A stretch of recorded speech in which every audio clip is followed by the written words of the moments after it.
Hundreds of investors, traders, and the nation's leading financial market experts converged on Caesar's Palace in late July for our 2025 MoneyShow Masters Symposium, Las Vegas. They talked stocks, they talked bonds, they talked gold, Bitcoin, and alternative investments. Plus, they drilled down into the major financial, economic, and geopolitical trends that are driving markets now and will drive them into year-end. Three of our top experts also graciously took time out to sit down with me for a trio of MoneyShow MoneyMasters podcast interviews, and their insights were spectacular. From how to profit in a hard asset market and two beaten down plays to consider, to why investing based on political leanings and developments is so dangerous, to what Fed rate cuts and a potential sacking of Jay Powell might mean for the bond market, their guidance is can't-miss viewing for any investor or trader. Now get your notepad ready and prepare to learn from Larry McDonald, founder of the Bear Traps Report, Paul Hickey, co-founder of Bespoke Investment Group, and Victoria Fernandez, chief market strategist at Crossmark Global Investments. Hi there, I'm Mike Larson, editor-in-chief with MoneyShow, and today I'm coming to you from the Las Vegas MoneyShow Symposium. I'm here with Victoria Fernandez, chief market strategist at Crossmark Global Investments. Victoria, how are you? Doing well, thank you. Yeah, I appreciate you taking some time out to chat. It's been a really busy morning here as we're recording this. It's been an interesting morning. Interesting morning, there you go. We'll get to that for sure. How about you summarize, if you don't mind, a couple of the major points? You talked about tailwinds, tail risks for this market. What do people need to be aware of? Well, I think what we've seen so far this year is really the concern, right, over the risks in the market that people had in regards to tariffs and trade deals and what that was going to mean in regards to consumers and earnings. And over the last few weeks, we've seen some of that start to dissipate and some of the positive news start to take over, which I think is what brought us to the new highs that we've seen in the market. The question is, since we have daily headlines that are affecting the market and the volatility, how long does that last, and trying to invest around that volatility? Got it. Well, we'll get to that in just a second. I want to kind of set the stage, though, your bigger picture concerns. I mean, we've had new highs after new highs. We've rallied back from April, yet there's a couple things that are still on your mind, right? There are. We're concerned about the consumer. We get retail sales later this week, and it's going to be interesting to watch. We know goods prices are up, so we have to make sure we're looking at real retail sales and kind of dig into the numbers a little bit. But the consumer is slowing with concern on higher prices. We have concerns around the labor market weakening, not going off the cliff, but it is weakening. And we have concerns around the valuations that we've seen in this equity marketplace. So you put those three things together, we want to be invested in the market, but we are cautious for what's going to happen the second half of this year. Got it. Well, as we're recording this, we've just gotten sort of a mix of data, CPI, PPI. What are your thoughts on where we stand with inflation and the tariff feed through? Yeah, I don't think we've gotten a real good look at what the ramifications are of the tariffs on inflation. We saw goods prices go up in the CPI numbers this week. And so you can say, yes, okay, we're finally seeing that start to feed through. But you would think then that producers would see prices go higher, and we didn't see that today. But we saw revisions higher to previous months. So you have to say, are we still seeing kind of effects from the pull forward that we had? And so we're not getting a clear picture even yet on what tariffs are doing. And I think that's probably the position the Fed will take, which means we're just pushing things a little further down the road to get that clearer picture. There you go. And there's the Fed, the question that all of us have in our mind. I mean, the day we're recording this, we had a headline that Jay Powell was going to get fired by President Trump. Then President Trump came and said no. What are your thoughts on, no matter how this sorts out, what does it mean for bonds in particular and the markets overall? Yeah, so the bond market is not going to like any kind of talk around, Powell being fired or the Fed not being an independent entity. And so you're going to see yields move higher around that. And we did around those headlines. You have to just look at bonds, take a step back, look a little bit further out and say, what do we think longer term yields are going to do? How does that shape of the yield curve affect things? So where do we want to invest from there? We think we're going to get a steeper yield curve, which will be positive for a lot of the different industries that are out there. And so we want to invest accordingly and try to remove ourselves from the day-to-day changes in a portfolio based on the headlines we're seeing. Got it, absolutely. And you mentioned some of the strategies that might be, in the fixed income world that might be appropriate, some of the yield enhancing type things. Talk about that a little bit. Yeah, so when we're looking at fixed income for our clients, we take a little bit more of a conservative approach in terms of interest rate risk, credit risk. So we want to look at investment grade securities. Spreads had widened and they've come back, so you want to be choosy in where you're looking. We don't want to be in high yield right now because that will be the first place that we see concern build in the credit markets. So we don't really want to be in that. But we also think you could look at barbells and treasuries, taking advantage of the short end of the yield curve and the longer end of the yield curve, lock in some rates. If we're going to have rates move higher and lower, it would kind of be good to lock in some things right now and keep that steady. Got it. And I guess as we kind of get to the tail end of this, there's a couple other strategies, covered call-based strategies, absolute return. How does that work? Yeah, so on the equity side, obviously there's volatility in this market. Covered calls take advantage of that, right? You own underlying stocks, you write calls on that, and you roll those over and try to collect premium on them. So it's a great enhancement to a core portfolio to add extra income to your portfolio. And as we talk about kind of add-ons to a core portfolio, you look at an absolute return strategy, you're just earning a set return above cash. So it gives you a buffer to some of the up and down movements that you're seeing in some of the other areas of the market, and gives you a little bit of, again, a buffer in your portfolio. Got it. I guess one last question I'd have that I just thought of: when do you go from a concern of job growth slowing to pre-recessionary type environment or consumer spending really kind of falling off the table? What are some of the things people can keep an eye on to see if we're making that transition or not? Right. I think look at some of the, when we talk about things under the hood, right? Don't just look at that non-farm payrolls number. Let's look at the pace of hiring. Let's look at challenger layoffs, job openings, quits levels, what wages are doing. Are they moderating to where it's not beneficial for people to change jobs, and what that means going forward? Lots of different elements you can look at in the labor market that are going to give you kind of a heads up, and you can see it through regional surveys as well, right? Like the Empire Fed or the Philly Fed. They give you a good insight going forward as to what could be coming. Got it. Well, Victoria, thank you so much for taking some time out here. Pleasure. It was great to have you here at the Money Show. It's fun to be here. Thanks. Thank you. Hi there, I'm Mike Larson, Editor-in-Chief with Money Show, and I'm coming to you from the Money Show Masters Symposium in Las Vegas. Today I'm speaking with Larry McDonald, founder of the Bear Traps Report. Larry, how are you? Mike, thanks for everything. We're really having a good time, but learning a lot. Our audience is certainly learning a lot. You have had phenomenal reception. We appreciate you being here. Let's sort of try and take in a nutshell some of the messages that you had. Hard asset market, kind of like we had in the 70s to all the way through 1981, right? Is that sort of how you look at things? Yeah, so from 1968 to 81, that type of portfolio construction was very heavy in companies that own assets, companies that own natural gas, companies that own oil and gas. And in that kind of world where you have more sustained inflation, higher bond yields, a multipolar world, more global conflicts, supply chains that aren't working as well as they should, reshoring potentially now, that gets you a whole new portfolio construction. So the 2010 to 2020 portfolio is kind of dead. The old 60-40 model, risk parity, that was all you had to do. Now that's dead.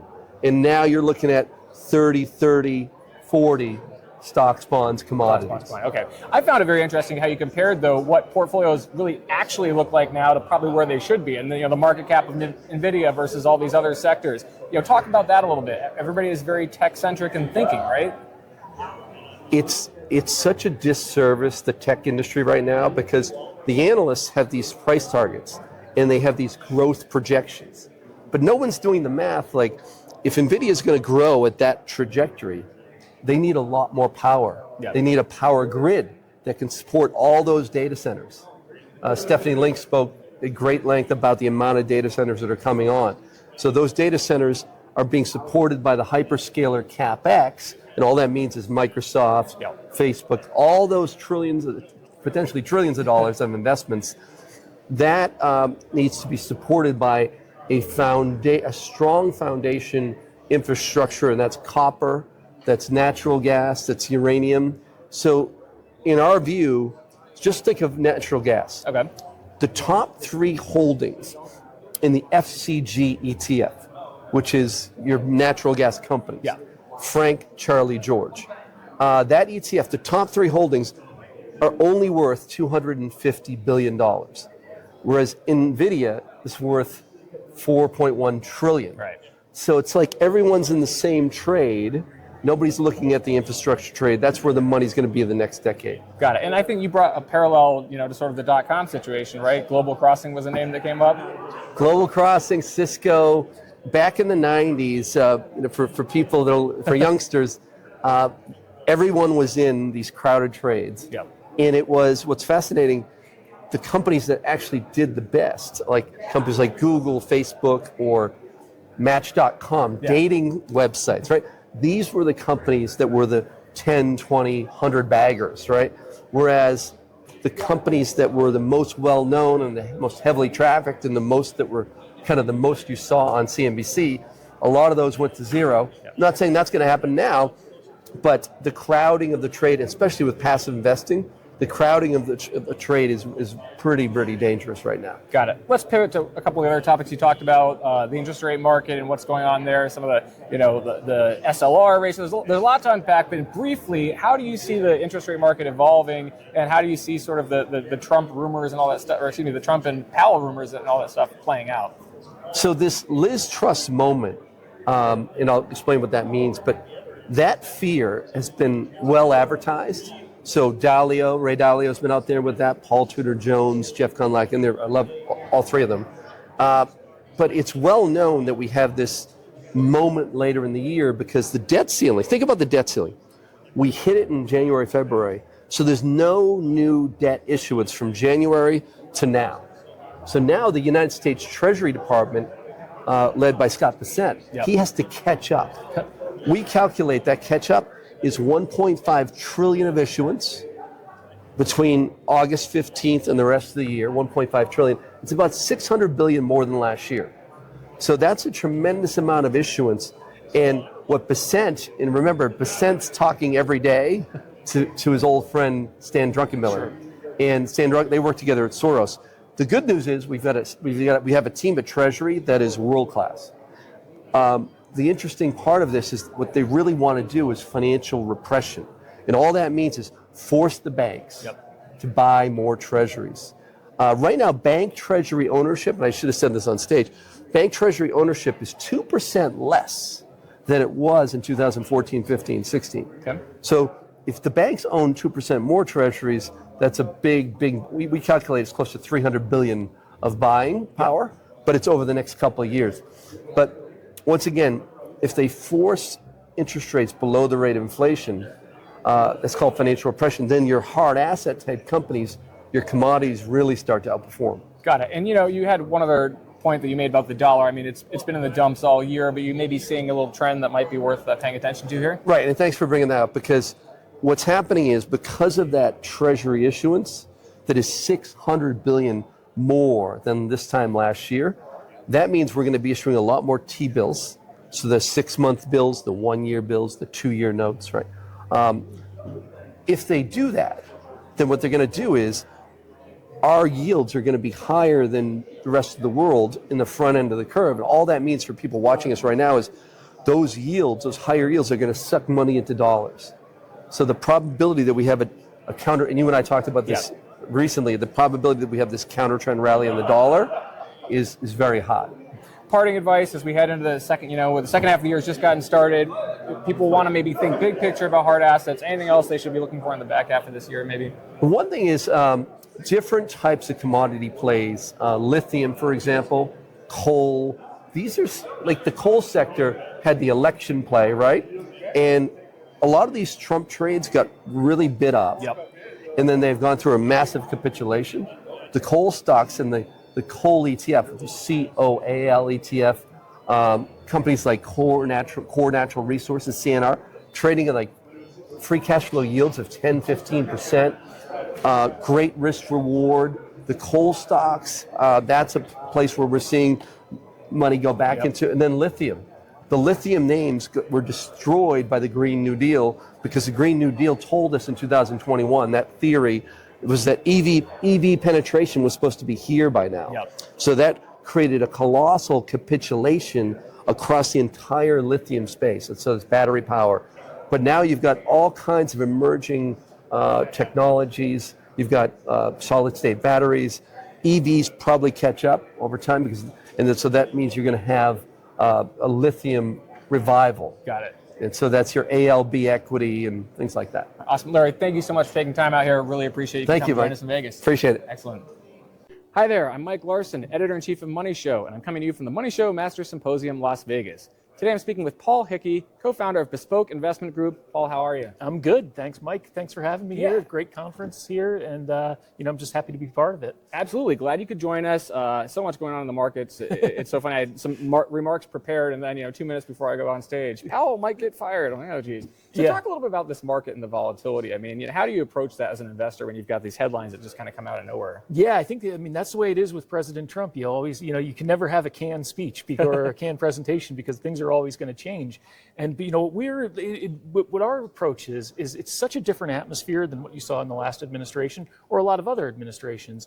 But you just have to learn as an investor to filter out the noise, take a step back, and every headline isn't the end of the world or the beginning of a new trend. Yeah. And so I think just tune it out. Investors stick with their plans. Keep politics out of the mix. That's the worst thing you can possibly do as an investor is let politics cloud your investment decisions. I'm glad you brought that up because, again, it is a highly charged environment.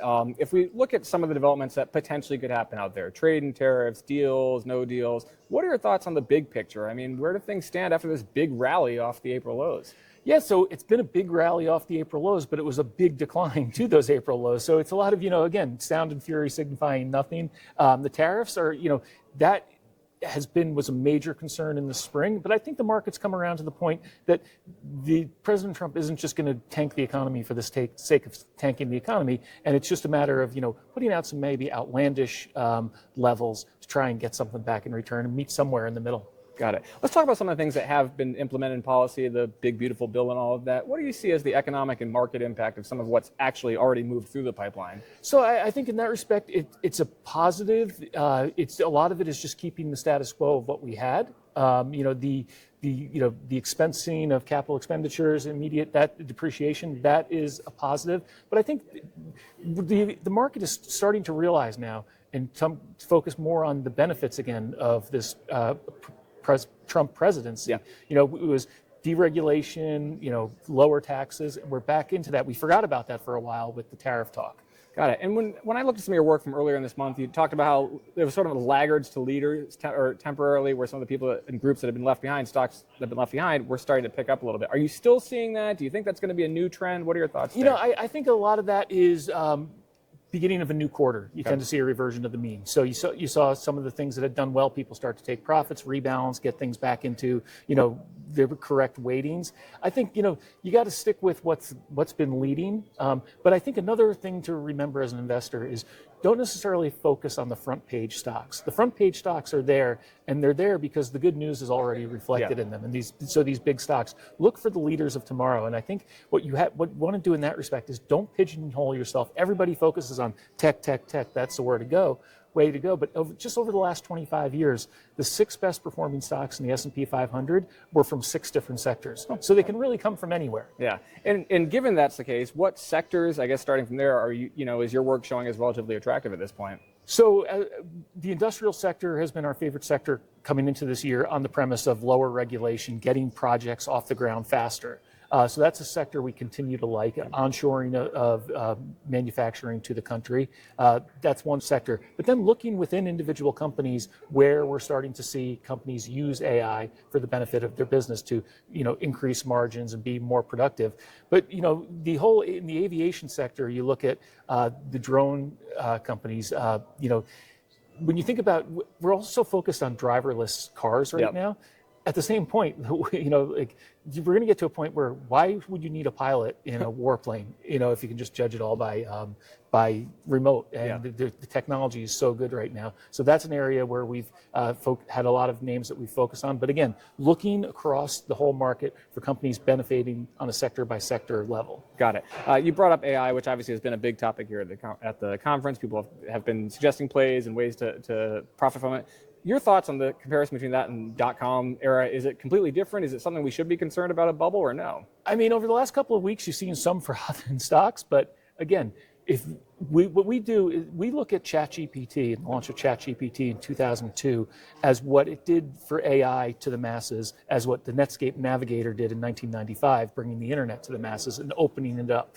And what's really crazy is if you overlay the performance of the NASDAQ from the launch of the Netscape Navigator, overlay it to the NASDAQ since the launch of ChatGPT, they followed each other step for step. Okay. I mean, and even the April sell-off lined up perfectly with the sell-off in 1997. So in that respect, if that analogy was to go further, we still have a couple more years left of decent gains ahead for the NASDAQ. Got it. And I know you follow all asset markets, not just stocks. Anything you're seeing in the interest rate markets, the currency markets that are worth mentioning is something that people have to pay attention to at this point? I think it's been relatively steady. There were a lot of concerns over the U.S. exceptionalism back in April, and there was a sell-off, but the dollar had been on a strong rally coming into this year. So some selling off was only, natural to see. Interest rates have remained very contained for all the talk about how we're going to see much higher interest rates because of tariff policies or other policies. We really haven't, we've seen some uptick in rates, but where the 10-year is now is not, lofty relative to long-term history. Got it. I guess any parting advice for someone watching this here in July, thinking about what they should do in the second half of the year? Come to this next year, but second, just stick to your strategy. Don't let the headlines and the front page news guide your investment decisions, because what's on the front page news was reflected in the markets 3 to 6 months ago. Excellent. Paul, thanks so much for taking some time Thanks out. for having me.